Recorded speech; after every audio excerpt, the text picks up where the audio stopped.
Namaste to all of you. Welcome to the 31st session, webinar session on Vedanta Karikavali.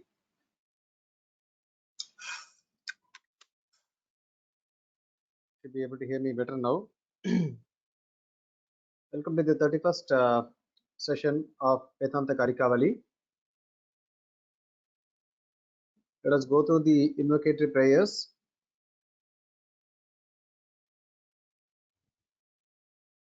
Shriman Venkatanathāryah Kavitārkikakesari Vedantacharyavaryo me Sannidhattam Sadahudi Jnananandamayam Devam Nirmalaspatikākritim Adharam Sarvavidyanam Hayagrivam Upasmahe Yo Nityamachyuta Padambujayugma Rutmabhyamo Hatastaditarani Trunaya Mene Asmad Guror Bhagavatosya Dayeka Sindhoho Ramanujasya Sharanau Sharanam Prapadye Srimadrama Dhavopagyam Nattvacharya Paramparam Purve Lakshmana Siddhanta Karikam Karikavali. Okay, we are in the chapter that deals with Dharma Bhuta Jnana. This is just to give a high level snapshot about what Dharma Bhuta Jnana is. Dharma Bhuta Jnana is placed in between the Jivatma and the external world, which means Dharma Bhuta Jnana acts as a medium for the Jivatma to perceive the outside world. This is a very significant concept, because we are going to see today it is helping the system to reconcile with many aspects of Vedanta. So Dharma Bhuta Jnana is part and parcel of the Jivatma, irrespective of his state of existence. He may be awake, he may be sleeping, he may be dreaming. Unfortunately, he may slip to coma, or like someone asked a question, what if someone's brain is dead, if he is declared a brain dead, or if, or rather, even we can take it as a step forward, what if a person dies, what if a Jivatma leaves a body? In all these states, the Jivatma would continue to possess the Dharma Bhuta Jnana. But what happens is, as Shastra says, the Dharma Bhuta Jnana becomes very subtle. That's why it doesn't show in the monitors that's kept in the hospitals. No waves are there, nothing is there, and ultimately the person is declared dead. Why? Because we don't have,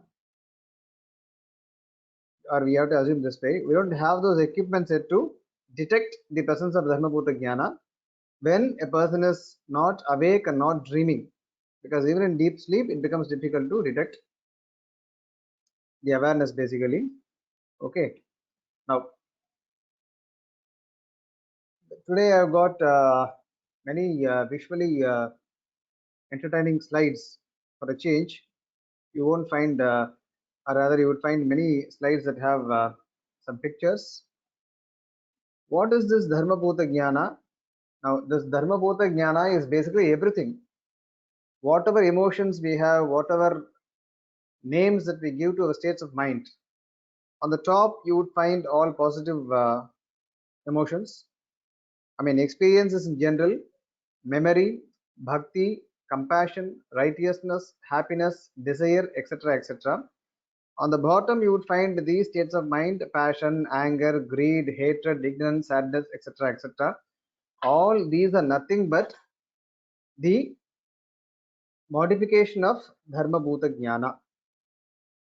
Now, we may have a question, how one factor or one tattva can modify into so many aspects. Fortunately, we have examples. All the Siddhantas, they have examples that suit them.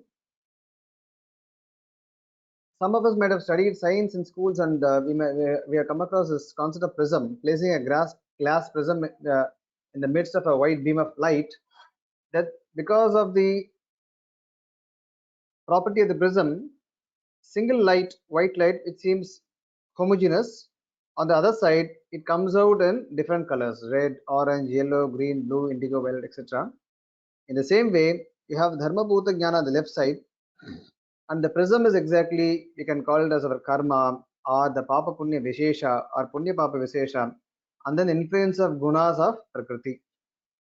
Because of this prism, what happens is Dharma Bhuta Jnana manifests itself as a combination or isolation of these feelings. It could be bhakti, righteousness, desire, pleasure, pain, hatred, passion, whatever. So our awareness is clouded with these, let us say, these aspects of awareness. Okay. So like this example in which we have this prism, because of its property to refract, what it does is it splits the light into 7 components. Here, the prism is much more stronger. It splits the Dharma Bhuta Jnana into many more components. Okay. Now, this is very important to understand before we move on to the next stage of the explanation of Dharma Bhuta Jnana. Let me look at the any questions. Yeah, there is a question already. Where is Jnana stored? Whatever I'm learning. Okay. See, Jnana, we have to understand it in 2 ways. One is the awareness, basically. Other one is what was being aware of. Okay, which is already the awareness was there. Now that here Jnana can be, or rather should be understood in 2 ways. One is the awareness, basically. The other one is the physical component of what is already being aware, and let us say the memory, basically. With science, how we can understand is that we need the physical body to store whatever we experience. Okay, but the basic ability to experience, that is what we are bothered more. Does it belong to the Atma or not? That's the question. Is the Jivatma capable of experiencing the world outside by itself? Is it possible or not? Now, this is where Dharma Bhuta Jnana plays a crucial role, because as Shastra says and as accepted by Vishittadvaita Vedanta, Dharma Bhuta Jnana is part and parcel of Jivatma, which helps the Jivatma to perceive the outside world. Of course, through the Sharira. Because during the bonded state, we say Dharma Bhuta Jnana is limited and is dependent upon the Sharira. Okay. But the basic awareness, the ability to be aware, the ability to perceive, it belongs to the Atma. But in storing this awareness, the body plays a crucial role. Of course, it does not stop with the body, because we find samskaras are there which are passed on from one birth to another. Even science also accepts what is called as gene. There is a lot of storing happening in the genes also. Likewise, there is a Sukshma Sharira enveloping the Atma, which is beyond the Stula Sharira. In the Sukshma Sharira, certain things are definitely stored. The Vasanas are stored, but the gross aspects are stored in the physical Sharira. We may lose that, but we don't lose the Vasanas and other associated factors with which we again continue to do what we have been doing in the previous Shariras. This is how we need to understand. One more question is there. Dharma Bhuta Jnana mentioned in the Upanishads. Yes, it is mentioned as Guna. It is not, as far as I have read, it is not mentioned directly as Dharma Bhuta Jnana, but it is mentioned as Guna. Okay, Vijnana Ganaha, it is mentioned as a property of the Atman. Even in Brahma Sutras, Vyasacharya has a sutra, Tad Guna Saraha. Okay, Tad Vyapadeshaha, Guna Saratva Tad Vyapadeshaha. Because he has Jnana as a Guna, he is being called as Jnana himself, the Jivatma. So I think these questions are answered now. So Jnana, the awareness is what we are basically concerned with the term Dharma Bhuta Jnana. The physical memory, of course, being the Sharira, but subtle memories are carried on, which is present in the Sukshma Sharira, and Dharma Bhuta Jnana is mentioned in the Upanishads, but not in the same way as we call it as Dharma Bhuta Jnana. Okay, now this becomes important to understand this slide particularly. Why? Because as I said before, Dharma Bhuta Jnana, it reconciles many things. Let us see how. We come across these words, Bhakti, Jnana, whenever we study philosophical texts, and almost all other schools. One more question is there.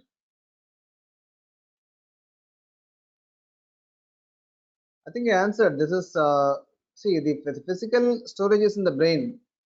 Okay, that is in the sharira.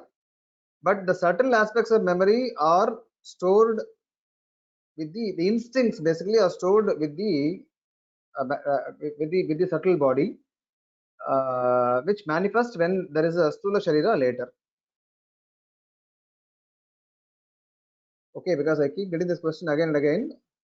The physical memory is in the sharira, the subtle memory is in the sukshma sharira of the, which is always with the jivatma until liberation. Whatever you learn, that is again physically is stored in the brain, but the understanding capability that gets improved, that is with the jivatma. Okay, now we study shastra texts where we find different terminologies like bhakti, jnana, etc. And most of the other schools have construed bhakti to be different from jnana, because again jnana is such a term that each school defines jnana in a specific way. Because Upanishad says jnanan mokshaha. Jnanan mokshaha means moksha is attained through jnana. Now, with what jnana, that is the question. Each school would say that discriminative knowledge, viveka jnana. Viveka jnana of what? Some schools simply say being different from the sharira, being different from prakriti. Some schools say that realizing the non-difference between Brahman and Jivatma. So that's the Aikya Jnana or Abheda Jnana. Therefore, Bhakti cannot be compared to this Jnana, because this Jnana is realization, but Bhakti is considered to be a tool, a means to perhaps clean the Antakarana when the real Jnana or realization dawns. So Bhakti is kept at a lower level, so to say, than Jnana, which is the main reason for moksha, or which is the reason for moksha. But in Vishishtadvaita, Bhakti is equal to Upasana is equal to Jnana is equal to Dharma Bhuta Jnana. There is no distinction between these terms. Bhakti is Upasana because there is only one thing here, which is awareness. This awareness, as we saw in the previous slide, it is capable of transforming itself to whatever we want. And that is influenced by the Punya Papa, Karma, and all these aspects. So Bhakti is also filling up, or rather blossoming, allowing the Dharma Bhuta Jnana to blossom with a particular object, or in this case, Ishvara, the gunas of Ishvara. Upasana is again meditation, is again Jnana Vishesha. Jnana is also Dharma Bhuta Jnana. So ultimately, everything is Dharma Bhuta Jnana. That's why Bhashyakara or Ramanuja in his Mangala Shloka, he says Shemushi Bhakti Rupa. The Jnana, in fact, Bhakti is a special Jnana. If you have to say Bhakti is more than Jnana, but again it is a special form of Jnana, wherein there is no room for any Ajnana, and there is no room for any, let us say, ego or any other negative things. If you look at the last line that runs through the slide, Shastra and Yoga become meaningful.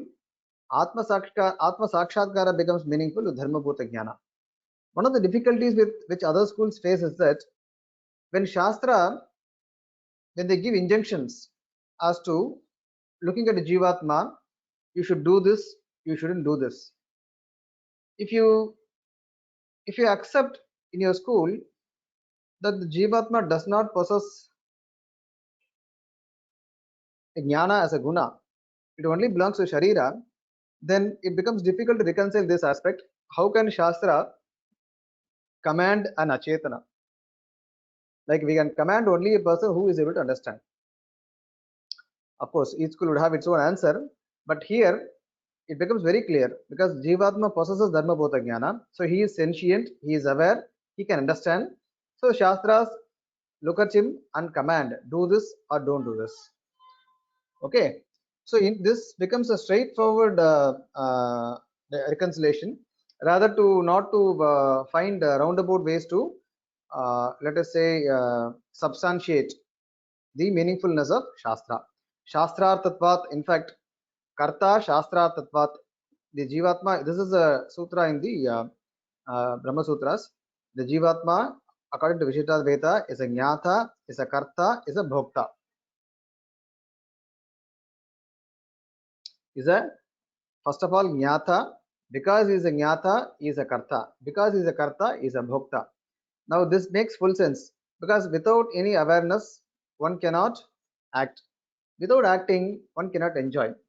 It does not make sense to make these aspects belong to some other entity and then allowing the Atma to experience. Okay, so Shastra becomes meaningful when we accept Dharma Bhuta Jnana. Yoga becomes meaningful because if you look at yoga, Atmana Atmanam, Krishna keeps on saying, with yourself, you have to realize yourself. If you accept only a Jivatma, which is Jnana Swarupa, it does not do anything, Kevala Sakshi. Then you have Sharira, which is Achetana. Then with what you would see yourself? Jnana is the property of Atma. Only with Jnana you can perceive that Jnana. So with by accepting Dharma Bhuta Jnana, what the Yoga Shastra says is that you have to turn the Dharma Bhuta Jnana inside. Now the Dharma Bhuta Jnana is flowing outside because of our karma and other reasons. Like I was mentioning about the selfie camera. Now you turn the mode of the Dharma Bhuta Jnana. Now Dharma Bhuta Jnana blossoms inside, for which the Atma itself becomes an object.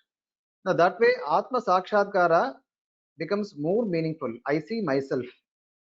Now this is not possible when you don't accept this and you try to explain things with the concept of mind and other things, because again mind belongs to Prakriti. Mind does not belong to the Atma. It is Achetana, whereas Atma is Chetana. And therefore this way even yoga becomes very meaningful because you are trying to channelize your awareness. You are trying to invert the awareness. Yoga is what? Chitta Vritta Nirodha, which means you are trying to reduce the distractions of the mind, thereby allowing the Dharma Bhuta Jnana to flow inside and have the Sakshatkara of the Atma. Okay, so keeping this in mind, we would move to the next slide. Any questions you can ask me because this is a very important concept, Dharma Bhuta Jnana. It could be a bit heavy also. Please feel free to ask your questions. Now, the following the karikas would actually deal with what we have seen in the pictures. Dhibheda sukha dukkhe cha dveshayatna nate pratak dveshmi chamiti vadastu smaramitya divanmatah. The school of Nyaya, what it says is that it says there are ashta gunas, 8 gunas, beginning with the sukha dukkha icha dvesha buddhi, beginning with buddhi basically, buddhi icha sukha dukkha etc. All these are gunas. All these are gunas, qualities of the Atma, which means Jnana is one, Sukha, Dukkha, Icha, Dvesha, Dharma, like this they say. All these are properties of the Atma, which means Sukha is different, Dukkha is different, Jnana is different, and so on so. Whereas Vishishtadvaita reconciles this by saying that all these are basically Dharma Bhuta Jnanas, Bhedas are divisions. Dhi Bhedaha means Dharma Bhuta Jnana Bhedaha. What are they? Sukha, Dukkha, Icha, Dvesha, Yatna. These are all listed by Nayayikas, Nyaya school. Nathe Pratak, they are not separate. These are all basically different shades of Dharma Bhuta Jnana. How can that be? If they ask a question, when you say Aham Dveshmi, that is different from Aham Ichami. So this Anubhava is different from the other Anubhava. How can then you call it as same concept of or other part of same Anubhava or Jnana? Then the Karikavali author says, you say Smriti is different from Anubhava. I mean, Nayayika, he accepts Smriti to be different from Anubhava. Both Anubhava and Smriti are Jnana. I mean, unless you have familiarity with Nyaya Shastra, it becomes very difficult. So let me explain briefly. Nayayika, what they say is that they divide jnana into two. One is anubhava, experience. Other one is smriti. Anubhava means the object has to be there in your before us, and the indriyas have to operate. But sometimes we remember the object even when it is not there. So that is smriti. That is also jnana. So they say smriti is also jnana. Again, though smriti is jnana, still they say aham smarami. So now the Karikavali author he questions, when you say aham smarami as a different anubhava, but still you consider it as a jnana, the same way we also say that aham dveshmi, aham ichami, all these things are part and parcel of the same dharmabhuta jnanas, or rather they are varieties of the dharmabhuta jnana. Parabhimatanam sukha dukkhechadinam parthakya mashankya samadhate. Para abhimatanam means what is accepted by other schools. What is accepted? Parthakyam means separateness. Prithak, prithak we can say the dharma of prithak is parthakya. Okay, that is individuality or separateness, distinctness. Sukha, dukkha, icha, all these are being considered as separate gunas, attributes by Nyaya school, Nyaya Vaisheshika, whereas Nishita Veda considers Dharma Bhuta Jnana as the only guna. Now, the Sukha, Dukkha, etc. are modifications of such a guna. Not that a Jivatma would have 8 gunas or attributes. Evam chana tesham pritak padartha ganana avasara iti bhavaha. Therefore, there is no need to count them as different gunas. They are all part and parcel of Dharma Bhuta Jnana. यदि सुखादयो धी भेदाः तदा कथं द्वेष्मीति अनुभव इत्यत्राह द्वेष्मीति. If you consider sukha etc as the bheda, then how can you have the notion as expression as aham dveshmi? You have to only say aham anubhavami. If anubhava or jnana is the only property, and these are only the bheda or divisions of the dharmabhuta jnana, then how can you have feelings as aham dveshmi, aham ichami, etc.? Then the Karikavaliyata says, Yata smritehe dhi rupatvepi smarami te anubhavo lokasiddhaha. Smriti is different from anubhava. Tad bhinnam anubhavaha. They define smriti first and then say tad bhinnam anubhavaha. Smriti and anubhava are different. But practically when we see, oh yes, I remember. When people say like this, then even that is an experience. So if you are able to say, I mean, if you're looking at Nayayika, if you are able to accept this, well, you have to accept this also. By admitting smriti as different, but as a different from anubhava, even then people have this anubhava in them that I remember. Therefore, in the same way, aham sukhi or rather aham dveshmi, all these things are divisions of the awareness called as dharma bhuta jnana. स्मृत्यादयो ज्ञानभेदाः Ananta जीववृत्तयः ज्ञानशक्तियो विततयो अनन्ताश्च भगवद्गुणाः. All the jivatmas possess dharmabhuta jnana separately. Even Ishvara or Brahman possesses dharmabhuta jnana. While the bonded jivatma, the baddha jiva, his bheda, the jnana bhedas are smriti etc. Ananta jiva vrittayah, they are infinite. There are many such attributes for the jivatmas. According to Shastras, Brahman has some qualities like Jnana Shakti, Balaishwari, etc. Those are basically the expansions of Jnana and Shakti. Even Shakti is again obtained from Jnana. We are not going to the discussion now. So what we are trying to say is that Dharma Bhuta Jnana is the basis for all the differences in the gunas. Techa dhi bheda ananta ityaha. Now those distinctions of the differences or rather divisions of the Dharma Bhuta Jnana are many in number. Smrityadayiti Vyavasaya Moha Ratyadayah Adi Padartha. With Adi, Vyavasaya means effort, Moha means illusion, Rati means passion, etc. All these things are part and parcel of Dharma Bhuta Jnana.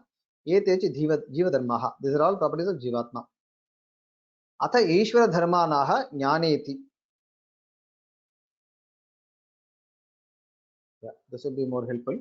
Atha Ishvara Dharmanaha Jnaneti. Now it talks about the property of Ishvara. Jnana Vitatayaha. Vitati means spread. Okay, that comes from the root Tanu Vistare. Saushilya Vatsalyadeyaha. If some of you already studied the text of Vishirad Veda, especially by Bhagavad Ramanuja, he would deploy many adjectives before even talking about Brahman. Saushilya, Vatsalya, like this he will go on. Okay. So what are these gunas basically? Saushilya, Vatsalya, etc. They are all the transformations of Jnana basically. And Shakti's transformations are Stairya, Shaurya, etc. Like the gunas are classified into two columns, let us say. One are the transformations of Jnana. The other one is the transformations of Shakti basically. So these two are the very important properties, Jnana and Shakti. The rest are all can be classified under these two gunas. Iti vivekaha.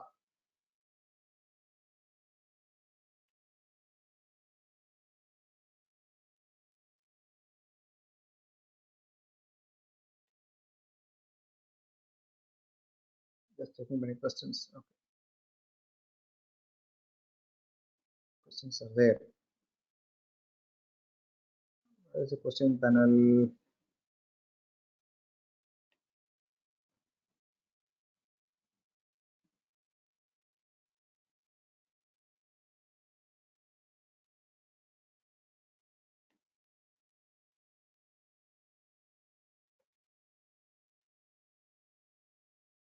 Where is the question? Sorry, it's not appearing. Dashboard. Attendees.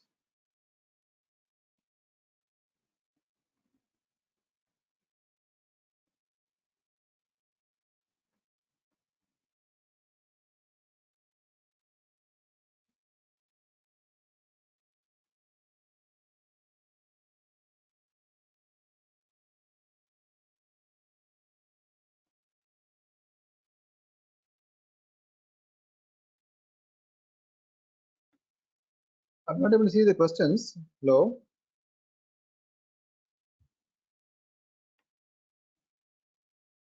Oh, it's there already. Okay, it's here.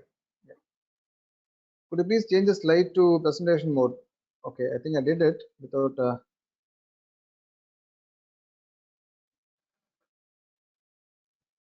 Let me quickly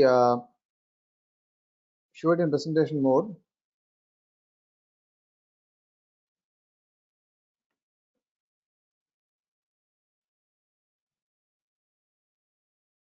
I think this we saw the presentation mode. I'm not sure because I think this we must have seen in the presentation mode. This is spoke about the prism example, and this is Bhakti Jnana being different in other schools, and Bhakti Upasana Jnana Dharmabhuta Jnana being same in Vishishtadvaita. I also said Shastra and Yoga become meaningful, and also Atma Sakshatkara. There is this term which is being used, Atma Sakshatkara, and that becomes meaningful when we accept Dharmabhuta Jnana. Now, the sixth karika is Dibedaha Sukadukkecha Dvesha Yatnanate Pratak Dveshmi Chamiti Vadastu Smaramithyadivan Mataha. So, Sukha, Dukkha, Icha, Dvesha are not separate gunas of Jivatma. They are part and parcel of Dharmabhuta Jnana. If it is being objected, then we say when you are talking about, I mean, Nayayikas, when they talk about the Smarami is a different Anubhava or a separate Jnana, then in the same way, Aham Dveshmi, Aham Ichami are also part and parcel of the Dharmabhuta Jnana.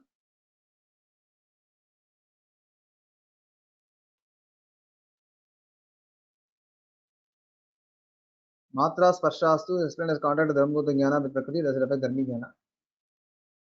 Okay, that's a different question actually. Matra Sparshastu is not, see, Dharmabhuta Jnana would be anywhere, anyway it will be there. Okay. It talks about the Indriya and the Indriyarthas, Matra Sparshastu. Dharmabhuta Jnana is part and parcel of the process of Jnana, awareness. It will always be there, but it needs the Indriyas. If the Indriyas are not active, then Dharmabhuta Jnana would be able to function. Therefore, Krishna says, Matra Sparshastu is Avarjaniya. Therefore, you have to bear with it. This is the answer for Matra Sparshastu. Dharma Bhuta Jnana cannot contact Prakriti directly. Okay, that let us get it very clear now. Dharma Bhuta Jnana cannot contact Prakriti directly in the Baddha state. Dharma Bhuta Jnana needs the Sharira. It needs the Indriyas basically. The Indriyas are not functioning, then Dharma Bhuta Jnana won't be able to perceive Prakriti at all. Okay, first two we did see it. Okay. Happiness, sorrow, effort, etc., feelings and circumstances. How can they? They are not from the senses actually. See, because with the same object, with the same person, the experience will not be always happy or sorrow. Okay, so they all change. They all change with respect to the situation. With what is there in the mind basically.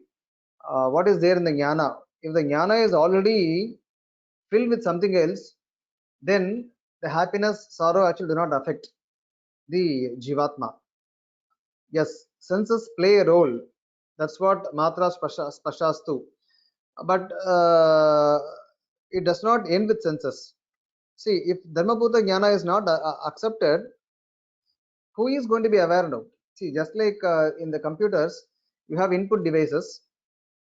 You send documents or whatever you feed to the computer. If there is no one to receive inside, there is no processor, then what is the point in using the input devices? So the connection has to end somewhere where that is being felt. So that's what science also says. You need the nervous system functioning from the brain. So much of connections is there. When I touch something, then automatically in the brain it is being perceived. So that's the anubhava happening actually. So they come through the senses, but it's actually dharmabhuta jnana which is the recipient of all those. Uh, is pain and pleasure real? Yes, they are very much real. Pain and pressure are real and they are dependent on the extent of ajnana. Sometimes pain and pressure are physical, sometimes they are mental. That's why Krishna, again, your own point, Matra Spashasta Kaunteya. There Krishna talks about the physical pain and pressure. See, Arjuna, he thinks that Bhishma and Drona would die, etc., etc. Those are all mental pain.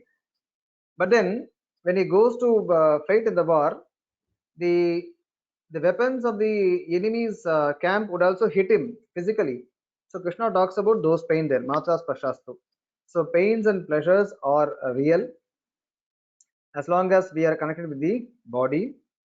And only thing is, it all depends on the maturity and the dissociation. Let us have with the that each person has with the body. When a person is so much attached to his body, what happens is even a small prick of a needle would mean a lot. Like kids. No, then we have to educate our kids. Like this morning, my young son, he got injured and he was crying like very very small. Nothing happened, nothing big happened. But he was afraid that he has lost something. Then when you tell him that these are things which keep happening, so you don't lose anything. Then that notion of fear or pain it comes down. So it is to do with the level of ajnana. But to answer your question, pains and pleasures are real. Bandha is real. Bandha means the bondage is real. All these things can be accepted to be real by accepting dharma bhuta jnana. Other schools, when they do not accept dharma bhuta jnana, that's why they tend to explain everything away by saying all these things are actually not real. Okay, but here Vishita Veda is able to say emphatically that everything is real, because then Jivatma has a dharma bhuta jnana which experiences the pains and pleasures.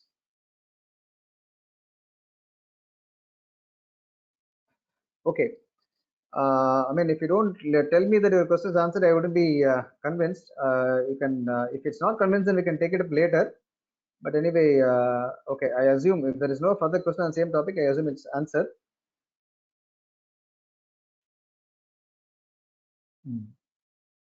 Okay, I think we answered all the questions. Okay, now Vrityadayo Jnana Bheda Ananta Jiva Vritaya Jnana Shaktiyor Vitatayo Anantascha Bhagavad Gunaha. This we saw the gunas of Jivatmas, the I mean the whatever the aspects of the experience, they're all part and parcel of Dharmabhuta Jnana. With respect to Brahman or Ishvara, these gunas can be classified under two main gunas called as Jnana and Shakti.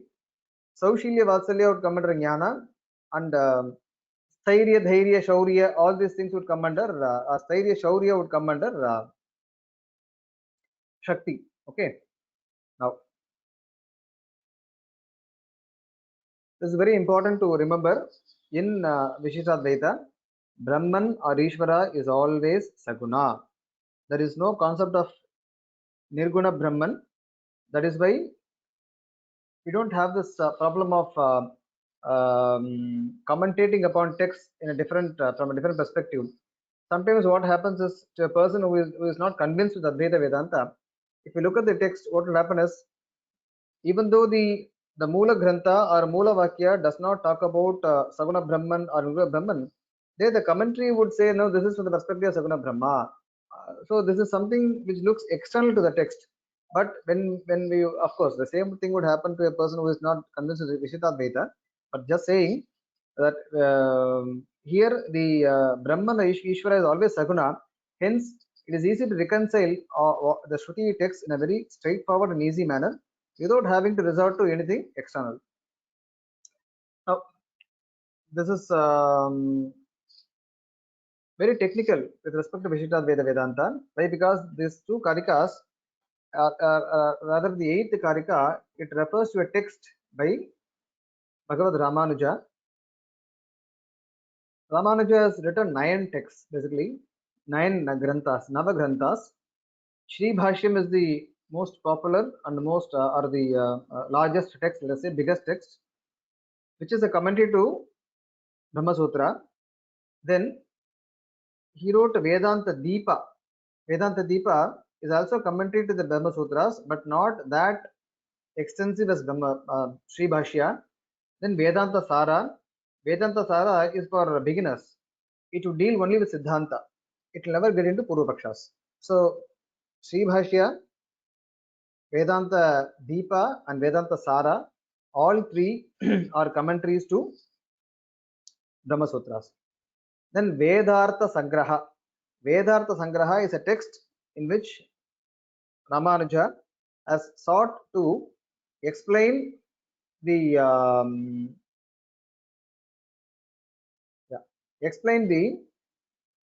statements of Shruti where they have been interpreted differently by other schools. To be specific, Advaita Vedanta. So it is not that Advaita and Vishishtadvaita do not meet. Yes, they meet in many places. But in some places, Ramanuja felt that this Vakya has not been interpreted properly. So only those Vakyas, those statements he has chosen and then given a different perspective, that is the viewpoint of Vishishtadvaita, that is called as Vedartha Sangraha. That's why Ramanuja did not take up the task of commentating upon all the Upanishads, because Shankara already did it before. Shankaracharya, he already did it before Ramanuja's period. But Ramanuja chose to highlight the points where he differed from Shankaracharya. So Vedanta Sangraha, Shri Bhashya, Vedanta Deepa, Vedanta Sara. Next is Gita Bhashya. And here the three texts, Gadhya means Sharanagati Gadhya, Sri Ranga Gadhya, and Sri Vaikuntha Gadhya. Gadhya is all we all know. Gadhya is a form of literature, which is not poetry. So he wrote 3 Gadhyas. They were spontaneous outpourings of his bhakti in the presence of Sri Ranganatha and Sri Ranganayaki, the presiding deities at Sri Rangam. All the 3 Gadhyas, they were like a conversation between Ramanuja and the presiding deity. In those Gadhyas, Ramanuja has chosen to explain all the or list the qualities of Brahman or Narayana or Vishnu. He has listed most of the gunas, qualities. So the Karikavali author is giving a hint that if someone wants to know the qualities of Brahman or Ishvara, then Gadhyatraye Mahacharyehi Ayamartaha Udiritaha Tattat Swarupa Vijnanam Tadbhashyena Avagamyate. So those who are interested to know more about those qualities of Brahman, you can very well refer to Gadyatraya. Gadyatraya means three Gadyas: Sharanagati Gadya, Sriranga Gadya, and Vaikunta Gadya or Sri Vaikunta Gadya. You can refer to those texts or the commentaries thereupon. Okay. Okay. So just to read in the text in the box, Brahman Ishvara is Saguna, and his numerous qualities like compassion, etc., are basically is Dharma Bhuta Jnana. Okay. Okay. Dhi Vitati Bhutanam Amishanam Vistara Jignasan Tatyaha. So whoever wants to know more about the qualities or the expansion of the Dharma Bhuta Jnana can very well refer to Gadyatraya. Pritu Gadya. Pritu means which is broad or big. That is Sharanagati Gadya. Sriranga Gadya, Vaikunta Gadhyakya Gadyatraya Grantha Ityarthaha. So three Granthas, they are treated as separately three Gadyas. And the last Grantha is Nitya. I said there are 9 Granthas by Ramanuja: Vedartha Sangraha, Shri Bhashya, Vedanta Deepa, Vedanta Sara, Gita Bhashya, Sharanagati Gadya, Sriranga Gadya, Sri Vaikunta Gadya, and Nitya. Nitya is more like what a Sri Vaishnava has to do from dawn to dusk. Okay. Mahacharyahi, the second line, Sri Vaishnava Sampradaya Kula Gurubihi Bhagavad Ramanuja Munibihi. Though there are preceptors even before Ramanuja, but the role of Ramanuja is very significant. Therefore, the Sampradaya itself is called as Ramanuja Sampradaya. So Mahacharya here it refers to Ramanuja. Ayamartaha Jnana Shakti Vitati Bhuta Bhagavad Gunaha iti Vishayaha. So Jnana and Shakti, these two form the fundamental attributes. The rest are all extension of these two attributes.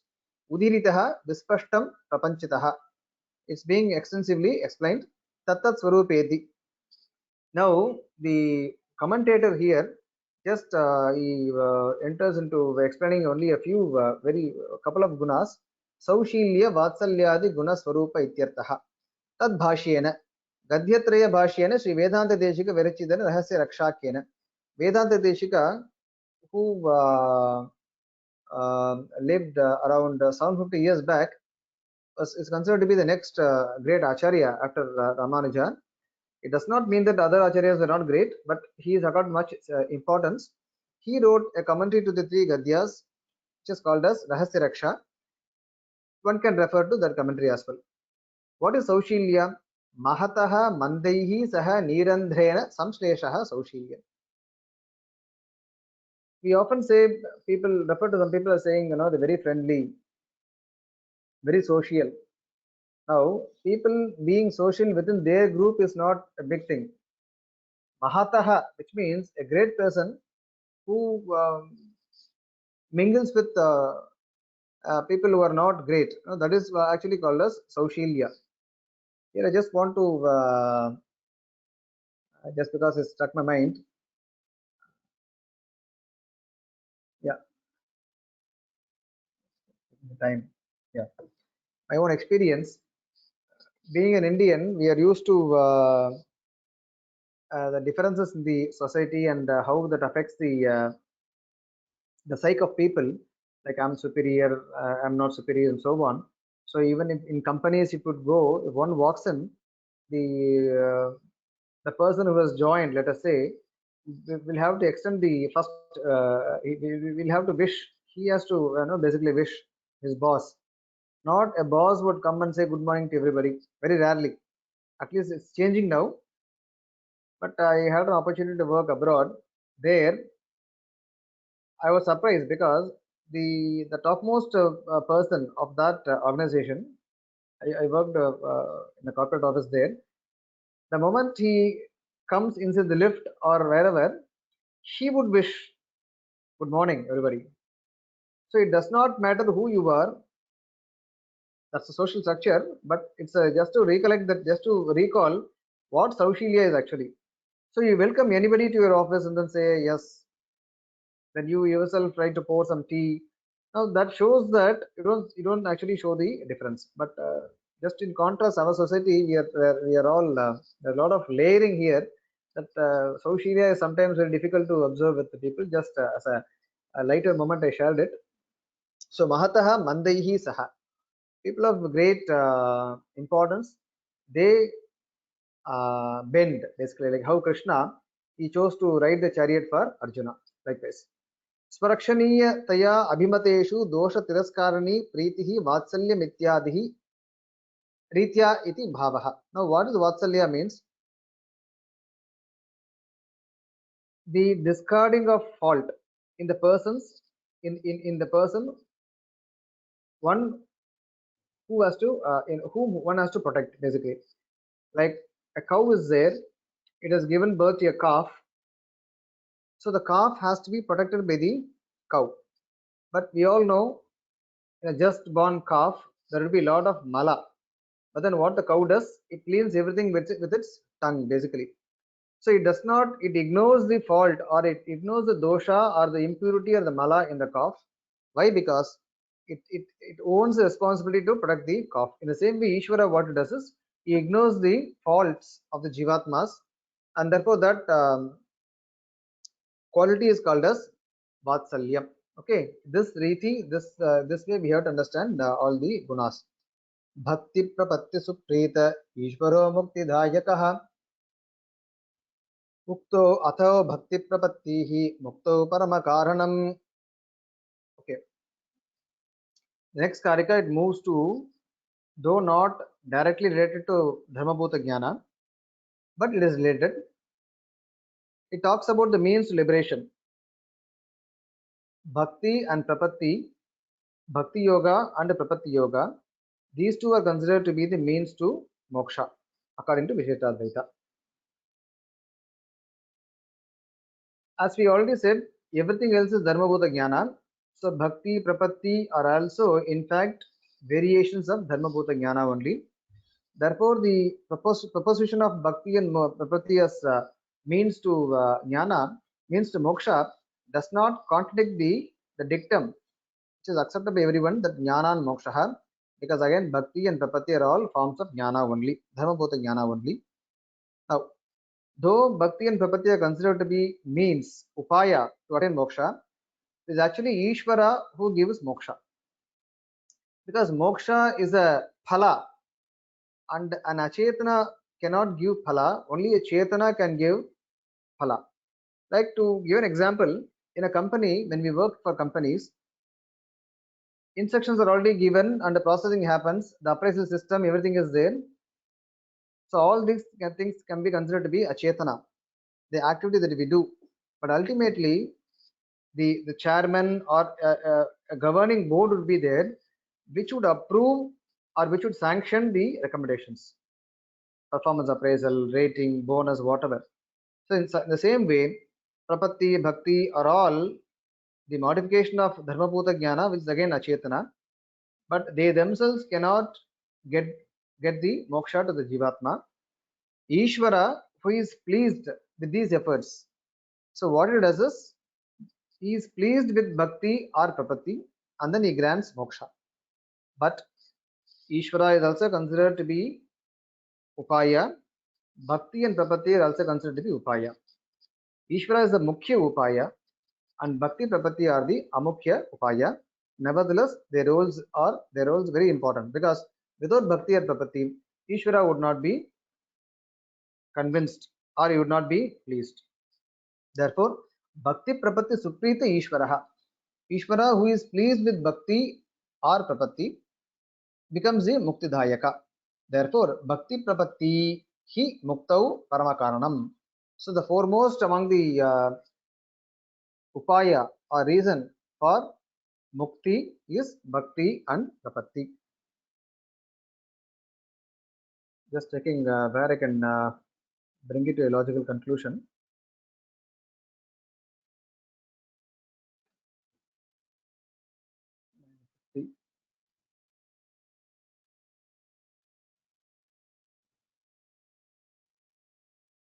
Okay, let me try completing this slide. Otherwise, we can always leave it, stop at 10. Ata moksha karanamaha bhakti iti. Now he talks upon the moksha karana. Checking any questions are there. Is Ananda Guna Bhagavan also Dharma Bhuta Jnana? No. See, we have to keep in mind that Bhagavan has two aspects to be remembered: Swarupa and Sabhava. Swarupa is also made of Jnana Ananda. Swabhava is also Jnana Ananda. Therefore, Ananda is also a guna, is also a dharma of Ishvara, Bhagavan. Which means Swarupa is also Ananda, Swabhava is also Ananda. In a way, the question is right. Is Ananda guna of Bhagavan also Dharma Bhuta Jnana? Yes. But Swarupa is also Ananda. That's how the Shastra says. But it's very difficult to differentiate at our level and try to understand that this is Swarupa, this is Swabhava, because both are almost of the same material.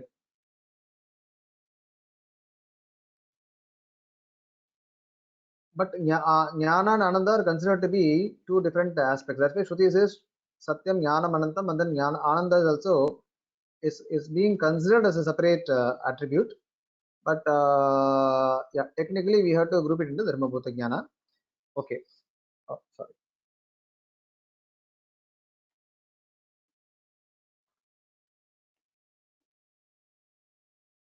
Sneha Purva Manadhyanam Bhakti Riti Abhidiyate. What is Bhakti? Bhakti is Dhyana basically. But Dhyana means remembrance. It need not be with love. Like it's always said, even Kamsa was always remembering Krishna, but not with Sneha. Therefore, Bhakti is Sneha Purva Manadhyanam Bhakti. Okay. Ityadi Mahaniya Vishaye. Mahaniya Vishaye means it has to be worthy. The object in which we have bhakti has to be worthy of it. Okay. Mahaniya means which is of great value. Niratishaya Priti Rupa Bhakti Ratra Rakshita. Niratishaya Bhakti. Bhakti means not 6 to 7 morning we watch bhakti channels and then the bhakti is over. Not like that. Niratishaya Priti Rupa. Exceedingly, it has to be like how the Alvars of Vishuddhadvaita they were. Like Nammalvar, Shatakopa. Bhakti was what he knew, nothing else. There's a pasaram which says, Unnum Soru Paraganir Thinnum Vechile Mellam Kannan. To him, Krishna was the food to eat, Krishna was the water to drink, and Krishna was perhaps even the beetle net and those leaves, basically. So that was his state of existence. So that is the bhakti which is being looked at here. Prapattihi Sharanagatihi. Prapatti means Sharanagati, that's the act of surrender. Ananya sadhye swabhishte mahavishwasa purvakam tadekopayata yancha prapattihi sharanagatihi. Ananya sadhye. Normally, prapatti is not explained in mediums like this because prapatti is considered to be a very important doctrine. So it is normally the details of prapatti are taught on a personal basis. It requires more shraddha on the part of the listener. So here we will look at a very high level aspects. Ananya sadhye swabhishte mahavishwasa purvakam. Prapatti requires mahavishwasa, unshakable faith, and also the resorting has to be such that there is no other recourse. Like I always say, while securing school admission, we approach a person, then we would also approach another person as plan B. But the Prapatti does not work like that. There should be no plan B at all, only plan A. Go and resort and that's it. Tadeka upayata yancha prapatti sharanagati. Okay, so only one upaya, that is Bhagavan, and surrendering to him is prapatti. Ityad lakshan lakshita. Ete bhakti prapatti eva moksha sadhike. These two are capable of getting moksha. Nanyat kinchit ityaha ahirbudnya samhitayam Bhagavan. Bhagavan means Ahirbudnya Samhita is one of the Pancharatra Agamas in which Bhagavan himself has said to has declared Bhaktya Paramaya Vapi Prapatya Va Ahamate Prapyoham Nanita Prapyo Mama Kainkari Lipsibihi.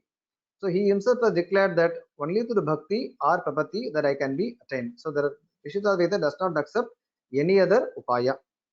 Tadaha Suprita Ishvaram Muktidayaka iti. Therefore he says Prapyoham Nanita Prapyo Mama Kainkar Lipsabihi means here, though Shastra says moksha means Brahma Anubhava, Vishishtadvaita in its religious aspect defines moksha as doing Kaikarya or service to Brahman. That's why you would find this word Kaikarya being used by Sri Vaishnavas more often than referring to moksha. Anena Bhakti Prapatyorapi Vyajamatratvam eva. Now, therefore, Bhakti and Prapatti are also only Vyaja means pretext. Bhagavan needs something to be happy about the Jivatma. So he expects the Jivatma to do either Bhakti or Prapatti. But ultimately, Suprasannaha Bhagavan Eka Evam Moksha Sadhanamiti Paramasiddhanta Tattva Muktam Bhavati. Therefore, Ishvara is the means, is also called as Siddhopaya, whereas Bhakti and Prapatti are called as Sadhyopaya. Just like when we want to cross a river, the bridge is always there, but we need to approach the bridge. So the means is to walk to the bridge, but we don't have to construct the bridge. Bridge is already there. Likewise, Ishvara is already there, or rather, to make the bridge come to us. Like in some flights, if you see the flight, the small flight, it would itself have the flights. The staircase. So it has to basically bring the staircase down. Likewise, Ishvara is the upaya, and he would give the rope or the staircase once we please him with the bhakti or prapatti. We don't have to build the bridge basically. Mukta parama karanamiti bhagavat prasada janana dwara mukhya karanamityartha. Therefore, by creating happiness, or rather by making the Bhagavan pleased, they become important means, bhakti and prapatti. Yetena tattvamasyaadi mahavakyartha jnanave mokshadanamiti paresham matam na samyak yuktam bhavati. Tadisha vakyartha jnana satyapi. Okay, this I think we should take it in the next class, because something has to be explained there. So we will continue with the same slide. Let me explain more about bhakti and prapatti next class, and also we will take up the last 3 lines in the next class. Okay, now questions time.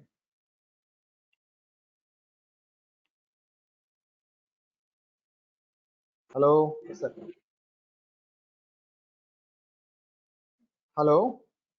Hello. Please. Sir, just like Jnana is both Swarupa and having attribute also, it is just like we are having Anandam too, as our Swarupa and Swabhava both. Yes. So Swarupa is Anandam, sorry. just like Jnana also, it's you said that it's Swarupa as well and having as attribute also. So Yes, is sir. it Anandam also? There is a Dharmi Anandam and Dharma Anandam like that. Yes, Swarupa Ananda and Swabhava Ananda. Okay. The Divyamangala Vigraha is also filled with Ananda. In Nitya Vibhuti itself is filled with Ananda actually. So is it for only God or Atma also? No, Atma actually. See, Atma is the same. Be it Ishvara or Jivatma. The Jivatma is also Jnana Ananda Swarupa. But his Jnana and Ananda are limited, but within that limit there is no limit. I mean, but overall it is limited, But Ishvara is so huge that his Jnana and Ananda are unlimited. That's why Kaivalya is not encouraged in Vishuddhadvaita, because Kaivalya is, which means, we'll discuss this later. Kaivalya means enjoying one's own Atma Anubhava. Now the Atma Anubhava is again limited, though we don't deny that it is devoid of happiness. Alavilla Citrinbam, Alvar says, Terivaria Alavilla Citrinbam, which means it is still limited. Therefore, the real happiness is attaining Brahman, which is infinite happiness. Somewhere I read, I think in Vedansara, that Atma is Jnanamaya and Brahman is Anandamaya. Is it correct? Vedanta Sara or which text? Vedanta Sara, I think.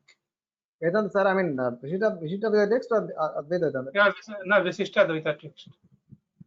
Oh, sir, both Jiva and Ishvara. In fact, Jnana Ananda is Atma Swarupa. Okay. Okay. Jivatma is also Jnana Ananda Swarupa only, but because of his karma, his Dharma Bhuta Jnana is clouded, and therefore he is in bondage. Maybe I think in the commentary of Anandamaya Abhyasat or some other sutra like that. No, the Panchamaya is different. Anandamaya is different as Brahman, that's different. That Okay. we'll take it up later. Okay, Anandamaya, that is identified with Brahman. In the Panchamaya, Annamaya, Pranamaya, Manomaya, Vijnanamaya, and Anandamaya, Ananda Maya is compared with Brahman.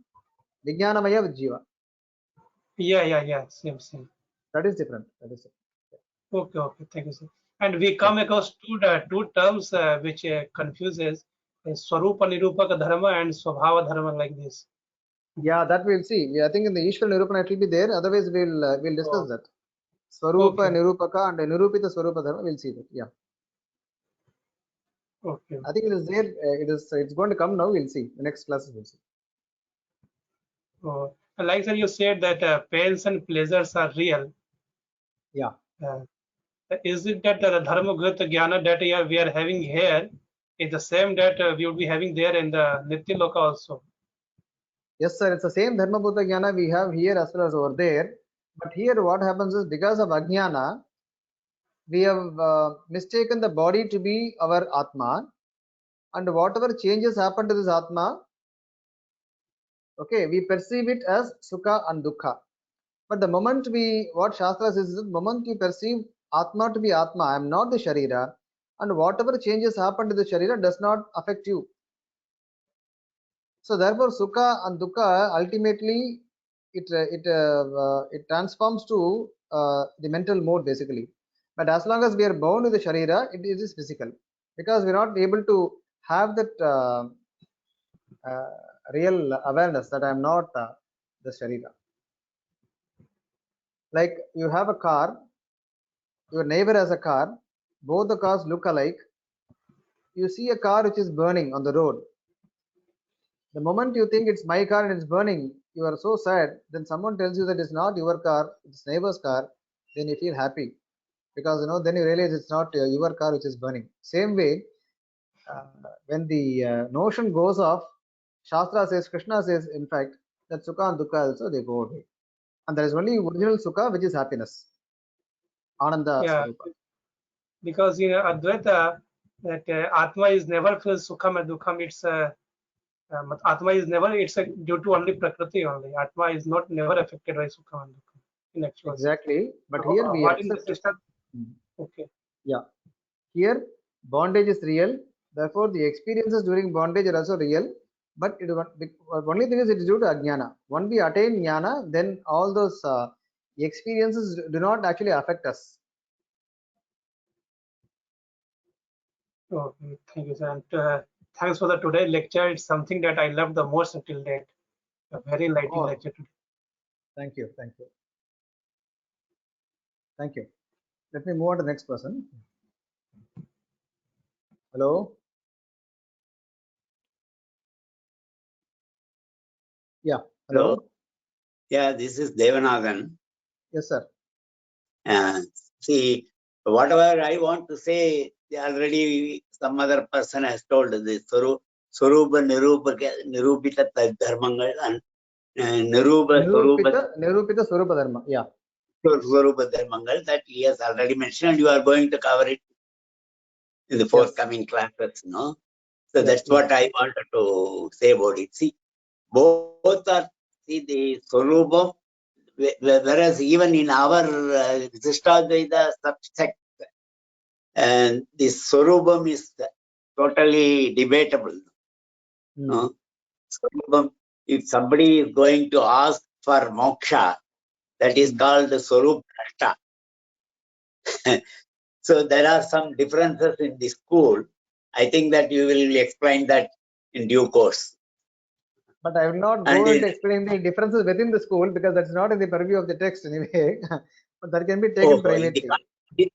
It is not there in the Karikavali? It is not there. No, he will not touch upon the internal differences of the school basically. That will be dealt with. Even the Kaivalya, some people accept in Visishtadvaita Kaivalya. Kaivalya is accepted by all branches of Visishtadvaita. Kaivalya is accepted, but only thing is, what is the position and state of this Kaivalya? Let us say whoever attained this Kaivalya, where do they stand? Is Kaivalya permanent or not? Only in that there is a difference of opinion, but not in accepting Kaivalya. Kaivalya is accepted by all of us, all branches of Visishtadvaita. But what is the time frame? Is Kaivalya real? And a person who has attained Kaivalya, where would he be staying? Within Prakriti or in Nitya Vibhuti? That is where the difference of opinion is. Okay, regarding the prapatti and bhakti, some subtle differences, no? Alvar says bhakti or prapatti. Alvar, Nammalvar, his Thiruvaimozhi, he says he is propagate bhakti or prapatti or both. He propagates, see, when we read Thiruvaimozhi, if you read superficially, then we would we may get a feeling that Alvar is recommending Bhakti Yoga. Okay, but when you read with the guidance, then it's very clear that Alvar did Sharanagati, and Bhakti is like a Patheyam. Patheyam means Vavi Chapad. See, for a true Prapanna, for a true Prapanna, one who has done Prapatti, his life would be not different from a Bhakti Yogi. But only thing is, the true Prapanna would not do Bhakti with the notion that this Bhakti is going to get me moksha. No, this Bhakti is more spontaneous, more natural. He cannot live without that Bhakti. That is the highest form of jnana. But for a Bhakti Yogi, she would be doing Bhakti Yoga with the notion that this Bhakti Yoga I have to do because this is going to get me moksha. But there is a time, no, it will give after some time, after all your Pratibandhakam has gone, no? All Pratibandhakam should have gone in this birth. Then only you will get you'll attain the moksha and Bhakti Yoga. Whereas in Prapatti, you get the moksha, but you don't have the Anubhava of Paripurna Brahmanandam. Like Bhakti Yoga Nishtha. That you will get in Moksha Dasha, sir. All those things are coming in this in future classes. No. That will not go such deep because it's only a primer basically.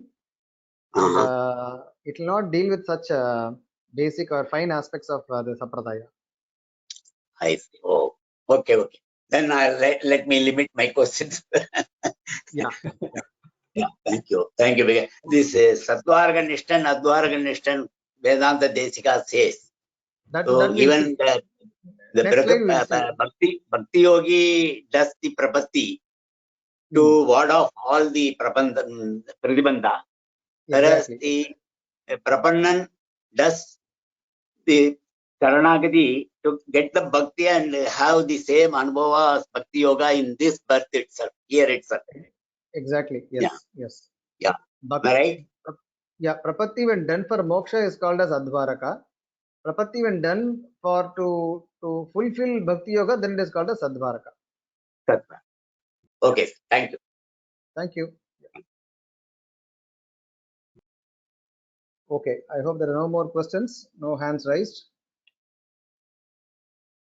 Okay then. Thank you. We'll meet next week. We'll continue from this slide, the 10th slide. Thank you all. Namaste. कवितार्किकसिंहाय कल्याणगुणशालिने श्रीमते वेंकटेशाय वेदांतगुरवे नमः.